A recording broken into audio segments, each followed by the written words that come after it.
Olá pessoal, tá começando o primeiro episódio do nosso pod show da Escola Estadual Coronel Arthur Borges.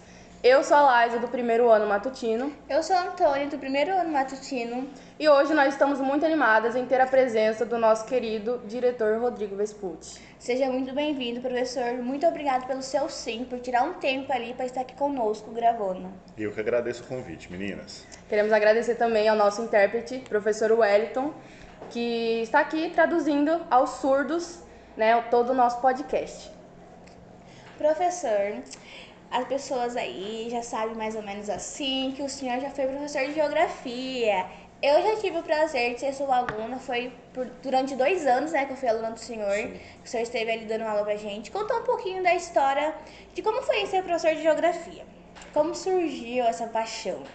Então, pessoal, foi algo que foi sendo construído aos poucos, tá? Eu não vou dizer para vocês que sempre foi um sonho meu virar professor. Tanto é que quando eu entrei na faculdade, eu entrei na intenção de fazer bacharelado, que era mexer com pesquisa, né? Inclusive trabalhei durante um bom período nesse cenário, mas desde o meu terceiro ano eu recebi um convite para poder ser contemplado com uma bolsa na escola onde eu estudava, que aí eu comecei a dar monitoria nas sextas-feiras, que a gente tinha prova sempre, todo sábado tinha prova na escola onde eu estudava. E aí na sexta-feira a gente fazia uma espécie de revisão, e eu era responsável por ensinar os colegas lá, dar uma espécie de uma aula, né, tentar contribuir com eles, na área de geografia e história, que era onde eu tinha maior facilidade. Com isso já abri um pouco assim o meu leque, né, minha vontade de cursar o curso de geografia. Para ser sincero com vocês, a minha maior intenção era participar dos trabalhos de campo, né, era viajar mesmo, era conhecer outras realidades, outros estados, e a coisa foi acontecendo. Né, foi surgindo alguns convites para que eu pudesse estar trabalhando também como monitor na mesma escola onde eu cheguei a dar aula no meu terceiro ano, que foi o meu primeiro vínculo trabalhista de fato. Né, que aí eu segui com esse mesmo trabalho que eu fazia no terceiro ano, só que agora eu estava na faculdade, então eu conseguia dar um direcionamento um pouco melhor. Depois de 6 meses eu já entrei para dentro da sala de aula, e aí depois disso aí eu nunca mais saí. E assim, professor, surgiu essa vontade de ser professor de geografia como? Uma paixão pela profissão, pela matéria de geografia, como que foi? Assim, eu sempre fui um pouco apaixonado pela geografia, principalmente a parte física, né? Estudar a natureza, estudar a rocha, estudar os relevos, viajar. A vegetação, que aí quando você viaja você vê isso, né? Sim. Assim, na prática. Além de que na geografia também você acaba estudando muito questões sociais, né? Então você acaba vinculando essa questão do físico com o social, o que acaba sendo algo bem interessante. E aí o que acontece? Eu fui dando aulas e aí fui recebendo convite para assumir mais aulas ali, mais aulas aqui, e assim foi. E aí quando eu percebi, eu já era um professor. Eu estava sendo né? professor. Eu já estava sendo professor, não tinha muito para onde correr. Mesmo quando eu cheguei a trabalhar no IBGE, que eu fui concursado temporariamente lá por 2 anos, foi um momento que eu larguei a sala de aula, mas não larguei ao mesmo tempo. Porque eu seguia dando aula para os cursinhos pré-vestibulares aos finais de semana. Né? Então, assim, foi algo que nunca saiu mesmo. Até que em 2017, se eu não me engano, que foi quando surgiu o concurso aqui do Mato Grosso, lembrando que a minha origem é de Goiás, sou de Goiânia, nascido em Goiânia. E aí fiz o concurso e fui para Sinop. Né? Não conhecia nada do Mato Grosso, fiz a prova toda em Barra do Garça, mas eu já sabia que o futuro mesmo era ser professor, não tinha muito para onde correr não. E o senhor se imaginou estar agora sendo diretor de uma escola? Para ser sincero com vocês, eu nunca imaginei isso, tá? Eu sempre tive uma afinidade muito grande com sala de aula, para mim sempre foi algo muito natural da aula, né? Então assim, eu não almejava virar um coordenador, um diretor ou algo do tipo. Tá? Coisas da vida mesmo, experiências que a gente, às vezes, alguns desafios que a gente se coloca aí, né, e que fui adiante. Tô achando algo interessante, é um aprendizado constante, todos os dias eu tô aprendendo, né, então assim, o que me trouxe um pouco aqui também foi que eu tive, quando eu estava em Goiânia, né, quando eu era professor lá, eu tive a oportunidade de ser sócio, eu e alguns colegas, a gente criou uma empresa mesmo, né, de curso em pré-vestibular. Então eu tinha um pouco dessa noção de como é que era gerir uma escola, né? Obviamente que uma escola pública é muito diferente, né? A gente tem uma documentação maior a atender, né? A cobrança acaba sendo maior também, a burocracia é maior, né? Mas assim, eu tô achando algo bem interessante, bem válido, profissionalmente dizendo. Algo novo, né, professor? Algo novo. Bem novo, bem novo. Uma mudança de... Uma experiência que, né? Uma experiência nova que foi pro senhor, né? Perfeito, isso mesmo. E sobre sair da zona de conforto do senhor?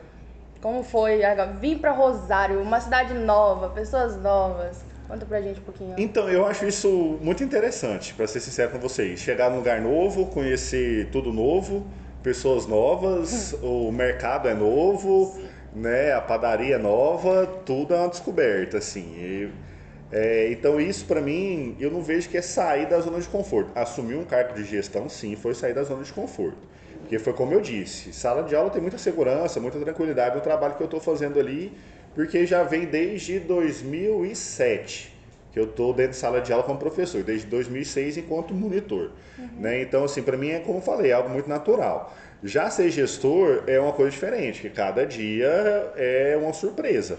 Né? E aí você tem que se virar, tem que pesquisar para poder solucionar aqueles problemas que às vezes você não tem muito tempo de pensar neles, você tem que resolver aquele problema.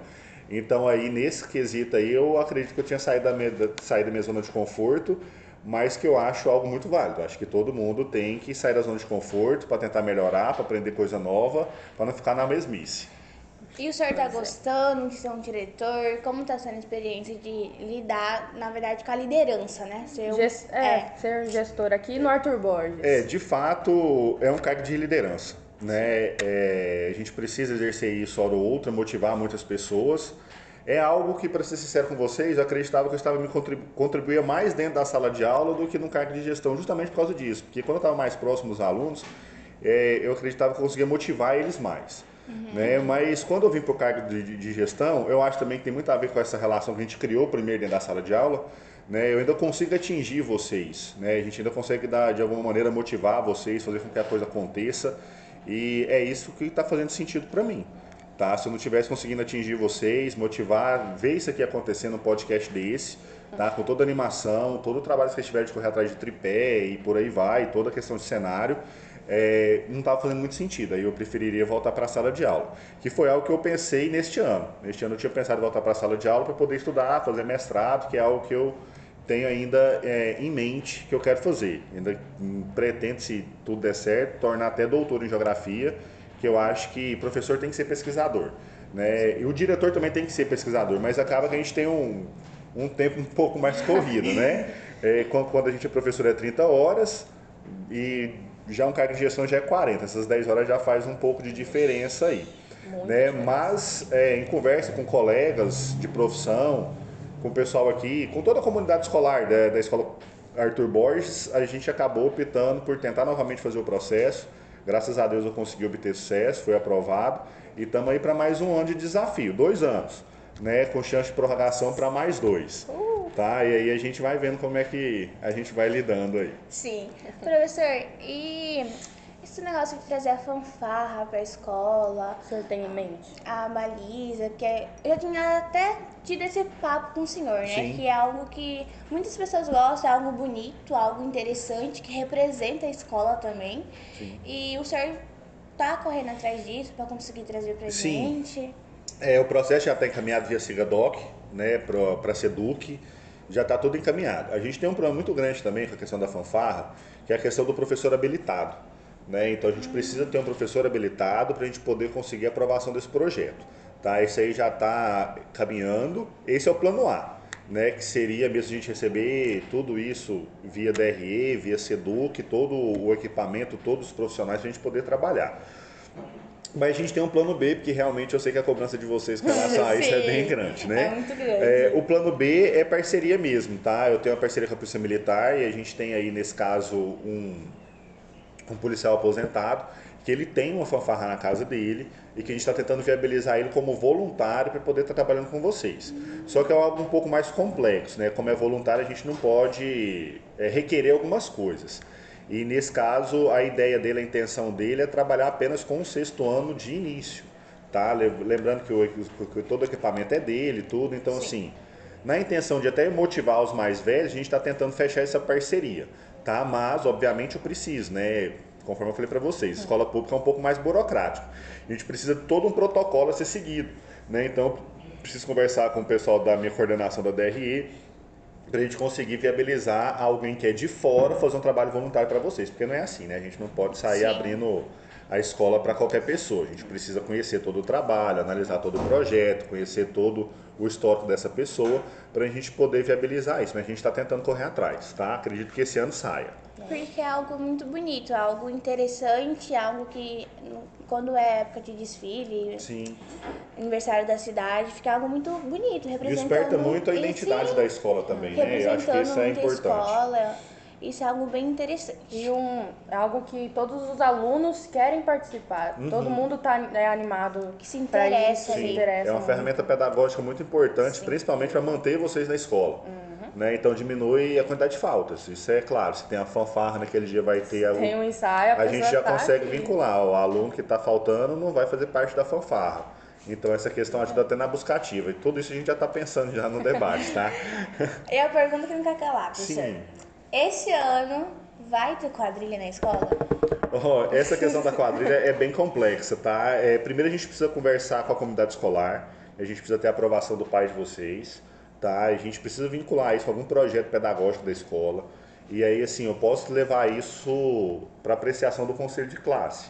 Essas questões pedagógicas atualmente, né, devido a essa nova lei que a gente tem no ano 2024, o conselho de classe tem bastante força.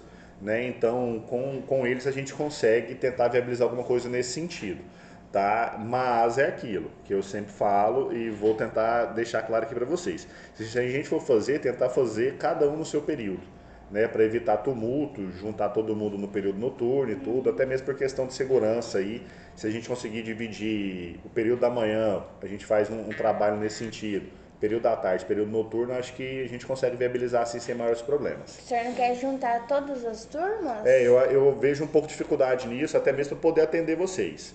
Né? Porque no período da noite a gente tem uma quantidade menor de servidores. Né? A gente pode até pedir para que eles venham fazer parte do projeto, mas a gente não pode obrigar. Né? Então, assim, por isso que eu acredito que se a gente fechar cada um no seu período, a gente consegue fazer algo mais organizado, mais direcionado e a gente consegue dar fluxo. Obviamente que se a comunidade escolar comparecer, a gente conversar e ter um comum acordo de acreditar que é melhor no período noturno, a gente pode tentar viabilizar alguma coisa nesse sentido também. Eu não vejo nenhum problema. Tá? O que a gente precisa mesmo é do apoio da comunidade escolar, para se tratar de escola pública, né, para a gente poder fazer a coisa conforme a sociedade está esperando. Porque quadrilha é algo que a escola sempre tem. Todo ano tem na escola, todo ano participa alguém. Tipo assim, junta muitas turmas, muitas pessoas para participar. É uma dança... Um momento de interação, Sim, né? uma cultura muito bonita, uma dança muito bonita. Animada, que os Sem alunos... falar da comida, né? Que é louco, né? A comida de quadrilha é muito Maravilhosa boa. a comida. Mas, de fato, é uma ferramenta pedagógica que pode ser utilizada nesse viés de integração de vocês. Sim. Né? Então, caso vocês acreditem aí que seja o mais viável, mais interessante juntar todos vocês para fazer essa interação, a gente pode levar esse processo aí, né, esse projeto para o conselho de classe e a gente trabalha em cima para tentar viabilizar. Tá? Se for da Professor, vontade de vocês, a gente está aí para tentar fazer. o que o senhor está achando do Grêmio atual? O que o senhor acha? Quais são suas expectativas para o trabalho do Grêmio? Olha, eu vou ser sincero com vocês aqui, eu estou muito animado com o pessoal do Grêmio esse ano aí, né? Até mesmo porque eu estou vendo ele já se movimentando, né? Já está saindo alguns vídeos, a nossa rede social já está começando a ficar um pouco mais ativa. Eu já estou tentando vincular vocês com podcast também com o Grêmio lá, né? Para a gente poder motivar ainda mais e tentar buscar ainda mais parcerias. Sim. Né? Porque eu vejo que quanto mais pessoas participando do Grêmio, mais forte vocês ficam e mais fácil vocês conseguirem as coisas que vocês querem. Né? E acredito que é uma ferramenta extremamente importante, principalmente na conclusão de projetos. Né? Como, por exemplo, o podcast de vocês. Eu acredito que para dar certo o ano inteiro, a força do Grêmio seria algo extremamente interessante, porque são eles que têm as contas das redes sociais da escola, o que pode dar publicidade. Né? Para vocês, e aí o que motiva vocês a continuar fazendo isso, o que motiva mais pessoas a querer estar aqui onde eu estou agora, sendo entrevistado, para a gente fazer com que a coisa aconteça. Então eu estou achando que esse ano o Grêmio vai ser bem bacana, bem bacana. Por último, a gente queria que o senhor deixasse um conselho para os alunos. Moçada, é estudar. É de verdade, assim. Eu falo isso por mim. Foi a única coisa, assim, a única ferramenta, a única ação que conseguiu me tirar da inércia e que me trouxe até onde eu estou hoje.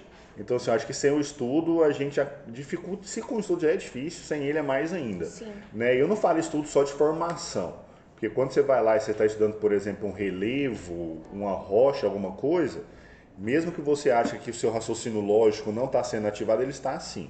Né? Então, você está estudando algo que não tem nada a ver com o problema seu do dia a dia, mas hora ou outra você vai encontrar aquilo ali como um método de resolver problemas. Então, acredito que isso é uma coisa que ninguém te tira, né? Não adianta, se você conquistou aquilo ali, ninguém vai conseguir tirar aquilo ali da sua cabeça. E o que eu acho que é algo que faz com que a sociedade seja melhor também. Né? Quando a gente estuda mais, a gente acaba conseguindo entender melhor o outro, a gente respeita mais o outro. Sim. Quando a gente tem a ciência, a gente acaba tomando atitudes mais assertivas com o objetivo de solucionar problemas. Né? Que eu acho que é para isso que a gente está aqui. É para solucionar problemas que acontecem diariamente. Então acredito que é o estudo. Não tem nada mais que eu possa indicar para vocês como algo bom para fazer da vida do que estudar, tá? Que eu acho que é solução. Eu vejo como solução. Porque, igual o senhor falou, se com estudo já tá difícil, imagina sem. Vai entrar na faculdade, conseguir um serviço com uma qualidade boa, com... Aí podemos dizer com uma renda financeira melhor, né? Sim. Porque... Que é algo que a gente sabe que está intrínseco, né? Sim. Normalmente, quando a gente acaba conseguindo algum resultado financeiro, muitas vezes ele está vinculado aos estudos, né? A formação que você teve. Então, se você está ali formado em uma universidade, seja ela pública ou privada, você está apto a assumir alguns cargos que quem não tem aquele diploma não está. Né? A gente tem diversos problemas nesse sentido, inclusive a gente pode citar aqui uma que acontece na escola. A gente tem aqui o nosso colega o Ayrton, que é uma falta de mão de obra de intérprete de Libras. Né? Na nossa escola a gente acaba tendo esse gargalo, que a gente recebe muito ele, a gente é referência nesse sentido, e a gente sabe que intérprete de Libras no estado do Mato Grosso a gente tem falta desse profissional. Né? E para assumir um cargo como o do nosso professor aqui, a gente sabe, tem que ter a qualificação, então tem que estudar. Tá? Se não estudar, não tem como, até mesmo porque tem uma questão documental que você precisa apresentar. Né? Então, eu vejo que é como a solução para todos aí, né, que ajudem em todos os sentidos, E o que o senhor achou do nosso podcast? O que o senhor achou Desse desse projeto projeto novo que a gente tava aí? Eu achei maravilhoso, achei leve a maneira com que vocês estão trazendo as perguntas, né? O ambiente que vocês criaram aqui foi bem aconchegante. O sorriso de vocês aí durante todo o processo anima a gente, dá uma confiança aqui que a gente também fica nervoso, Mesmo né, de com conversar com vocês. nervosismo, Mesmo tendo medo. experiência, de já ter passado por isso aqui algumas vezes, né, de já ser professor, então não tem muita vergonha. Mas a gente acaba que na hora do vamos ver mesmo assim, dá um gelinho na barriga. E a maneira com que vocês trataram todas as perguntas, foram levando toda a entrevista, eu achei muito leve, muito gostoso. E se precisar de mim para conversar mais coisas, estamos aí. Professor, Ótimo. a gente queria agradecer o senhor, viu, por ter aceitado esse convite. E obrigado também à produção que está por trás das câmeras, que esteve ajudando a gente em tudo. Obrigada ao professor Wellington. E assim nós encerramos o primeiro episódio. Né? Agradecer também a nossa professora Mônica, que ela que nos ajudou a criar esse projeto, a professora Mônica de português e de trilha de português, ela surgiu esse projeto dela, que ela gostou e a gente gostou também pelo jeito que ela tá falando. E a gente estamos aqui gravando, se Deus quiser. Vai dar tudo certo, já deu tudo certo, para até final do ano a gente então manter com esse projeto. E muito obrigada, professora Mônica, por nos dar esse projeto, por nos ajudar e além desse projeto. E assim nós encerramos o nosso primeiro episódio do Pod Show. Muito obrigada a todos. Tchauzinho.